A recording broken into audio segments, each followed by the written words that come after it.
Boy friend എന്ന സിനിമയിൽ മണിക്കൂട്ടൻ്റെ ചെറുപ്പകാലം അഭിനയിച്ച ഈ കുട്ടിയെ നിങ്ങൾക്കറിയാമോ? ഈ കുട്ടി ഇപ്പോൾ വലുതായി ഒരു മ്യൂസീഷ്യനൊക്കെ ആയിരിക്കുകയാണ്, ആക്ടറുമാണ്. നമ്മുടെ ഏഷ്യാനെറ്റ് സീരിയൽ കാണുന്ന എല്ലാവർക്കും ഈ കുട്ടിയെ അറിയാൻ ചാൻസ് ഉണ്ട്. കാരണം ഏഷ്യാനെറ്റിലെ ഒരു സീരിയലിൽ ഒരു വില്ലൻ റോളിൽ കുട്ടി വലുതായപ്പോൾ അഭിനയിച്ചിട്ടുണ്ട്. ആളുടെ പേര് ദേവദത്ത് എന്നാണ്. ദേവദത്ത് ഒരു മ്യൂസീഷ്യനാന്ന് പറഞ്ഞല്ലോ. അപ്പം ദേവദത്തും ഫ്രണ്ട്സൊക്കെ കൂടിയിട്ട് റോമിങ് മ്യൂസിക് ഇന്ത്യ എന്ന് പറഞ്ഞിട്ട് ഒരു ബാൻഡൊക്കെ തുടങ്ങിയിട്ട് പരിപാടിയൊക്കെ ആയിട്ട് കറങ്ങി നടക്കുകയാണ്. അപ്പം DD മലയാളത്തിൽ ഇവരുടെ ഒരു പ്രോഗ്രാം ഉണ്ടായിരുന്നു കഴിഞ്ഞ ദിവസം. അപ്പോൾ അതിനകത്താണ് ബോയ് ഫ്രണ്ട് എന്ന് പറഞ്ഞ സിനിമയിലെ ഈ കുട്ടിത്താരം താനാണെന്ന് ദേവദത്ത് വെളിപ്പെടുത്തിയത്.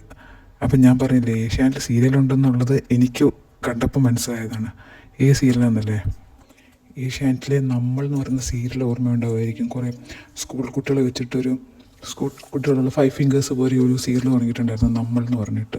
അപ്പോൾ അതിനകത്ത് വില്ലൻ റോളിൽ ദേവദത്ത് ഉണ്ടായിരുന്നു. ഞാൻ പറഞ്ഞു വന്നയാൾ ഇതാണ്. ഇത് സീരിയലിലെ ഷോട്ടാണ്.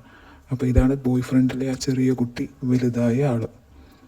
അപ്പം നമ്മൾ എന്ന് പറയുന്ന സീരിയൽ കണ്ട ആർക്കും പെട്ടെന്ന് ഓർമ്മ കിട്ടും. കാരണം ഒരു പൂച്ചക്കണ്ണൊക്കെ ആയിട്ട് ഉള്ളൊരു വില്ലനാണ്, സുന്ദരം വില്ലനായിരുന്നു. അപ്പോൾ ആ സീരിയൽ കണ്ട ആർക്കും പെട്ടെന്ന് മനസ്സിലാവും. ഇതാണ് ഗണേഷ് കുമാറുമായിട്ട് വർഷങ്ങൾക്ക് ശേഷം ഉള്ള ഫോട്ടോ. അന്നും ഇന്നും ആ ചിരി അതുപോലെ തന്നെയുണ്ട്, അല്ലേ?